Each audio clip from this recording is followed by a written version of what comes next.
Hello and welcome to Morning Java, brought to you as always by Get-Go Cafe and Market. Chris, did you know that at Get-Go Markets you can get a fresh lunch any time of the day? Made right in front of you? Made right in front of you? Made right in front of you. That's Salads, insane. burgers, anything. You know what I like getting made right in front of me? Straight up football beatdowns like we just saw it here at Heinz Field. Steelers winning 52-21 over the Carolina Panthers. That close. Yeah, you're right. There was some garbage points thrown in there at the last minute. Dale, what's your take on the Steelers beating a very good Panthers team at this level? Yeah, I mean, I think the people who were overly concerned with the second half schedule and looking at games such as this and some of the other teams, and it is a tough schedule. Yes. It's rated very tough, hard.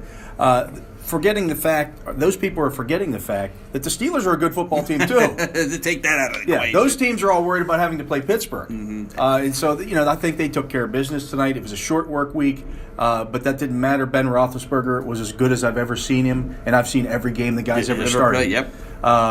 He just was masterful tonight. This was only the fourth 158.3 perfect passer rating game of his career. This was the most yards that he'd thrown for in any one of those games. It was also the most pass attempts. You could make the argument that this was his best game. I mean, easily, because he had, 3 incompletions, 4 incompletions on the game? 2 of them were dropped. Juju Smith-Schuster dropped one, especially he dropped one in the end zone. He had a prolific night. He was seeing everything that the Panthers are doing. On Antonio Brown's touchdown, he saw the safety creep up. I saw him look right at AB, and I was like, oh, that's bad. And as soon as he took it off, it was a 53-yard touchdown over the rookie Dante Jackson. Masterful performance from Ben Roethlisberger.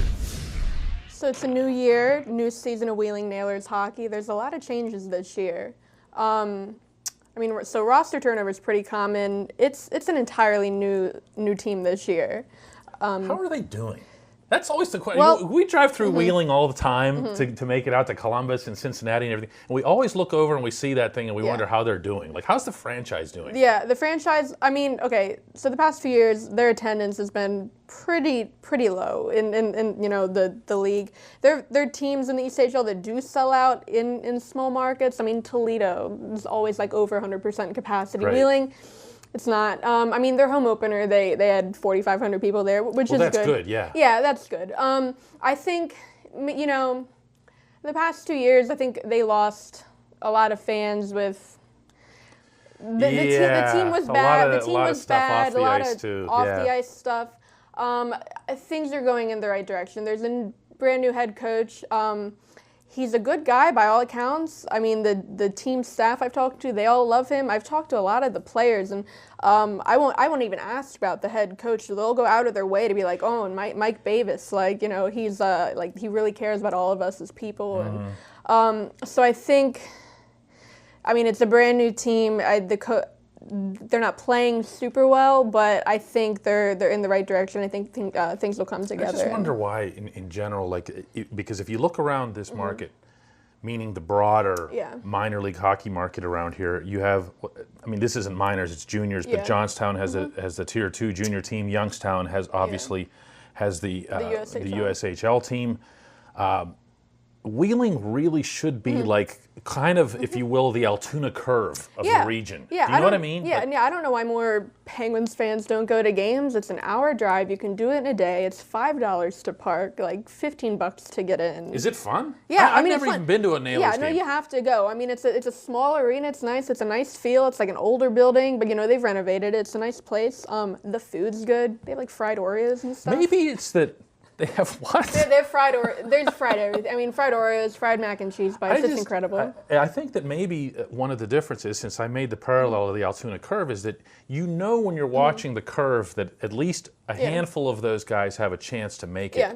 And I think one thing that the ECHL probably is guilty of not doing enough is letting people know, hey, this player, and this player made it to the NHL. Yeah, it's not just Paul Bissonnette. Wheeling. I believe they have the most guys that have made it to the NHL out of any franchise in the ECHL. Yeah. Huh. Josh Archibald, Carter Rowney, Tom Kuhnackel, Thomas Vacoon. Their coaches, Laviolette started in Wheeling. It's not like a dead end. And part of that is because they're so close to Pittsburgh. Pittsburgh will send their coaches down there. It's just an hour away. Yeah. Yeah, you don't get that if you're Toronto. They're not sending their coaches down to Orlando, but Pittsburgh, they're very involved with Wheeling, and that's why they're so successful. Dale, you had a really interesting addition to Friday Insider this week about the Pitt game coming up and how the Steelers are working their way into this conversation. Yeah, there's always some interaction at times, different times between Mike Tomlin and some of the Pitt players, and he always knows who the better players are on that team. Mm-hmm. And they'll come out and they'll watch practice because they want to see what it looks like. An NFL team looks like. For example, Avonte Maddox did that a lot last year. Right. Well, this year, this past week, the Steelers are on a short week. Right. They had to get prepared for Thursday night's game against the Carolina Panthers, and yet Mike Tomlin's standing there watching practice, and he sees Quadri Olison standing off to the side watching the Steelers practice, and he goes and walks over to him and starts talking to him about the Virginia Tech game, of all and things, what to expect from the Hokies defense and those kind of things, and it's just one of those little interactions that you see with Mike Tomlin. He doesn't need to do that. No, not at all. He doesn't need to go over there and even acknowledge that kid's existence. Yeah. But he does it, and I think that's one of the big reasons why players like him, because he's able to talk. He kind of knows everything that's going on. Right. Not just in his own life or his own team's life, but around them as well. And that's the thing about Tomlin. When people, I think the term players coaches, a lot of people use it. They use it as a negative term to say that, he just gives them whatever he wants. I don't think it's that. I think it's that you could say someone's a players coach because they can relate to players very well. And I think at first it was his youth, but I think it's also, you see, it's his social skills, and he's a people person. And I think he can still empathize. You know what? This guy's a young athlete. He's probably seeing this. His eyes are probably huge. Let me talk to him. Let me bridge this gap a little bit. Well, and you gain some knowledge about the young man as well. Very true.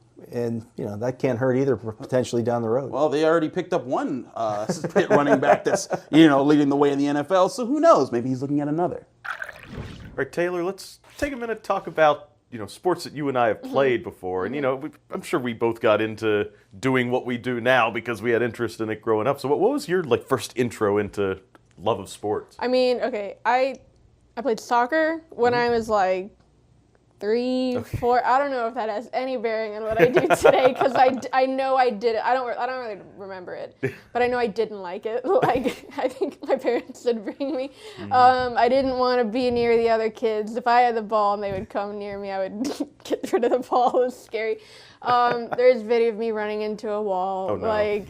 There you go. Oh God, she ran right in a wall. I don't know. I figure skated. Okay. Does that explain the hockey love? Yeah. Well, I think maybe hockey got me into figure skating the other way around. Because there's not really a whole lot of opportunities for hockey in Maryland when I was little, at least for girls. And so what did you do? Okay. Well, it's funny you say that about soccer. I had the same experience with but mine was with T-ball. No, with just not liking a sport as a kid, like T-ball when you get into it. Because I don't know, they always had me playing center field, because I was fast as a kid, and so I got to bat leadoff, which was nice. But then, little kids that age, they're never hitting the ball out there, so I'm just standing there, playing in building a little sandhill in the dirt, whatever. It's baseball kind of lost me. No, I was always into moving, dynamic sports, basketball, soccer, things that kept me moving. And, even now, I still coach my little stepson's little kid soccer team. I sort of got enlisted into it because I know the game. So it's, it's fun to stay involved in it. And I think really that's, where we are today, is because, we found something we enjoyed about sports, when we were young.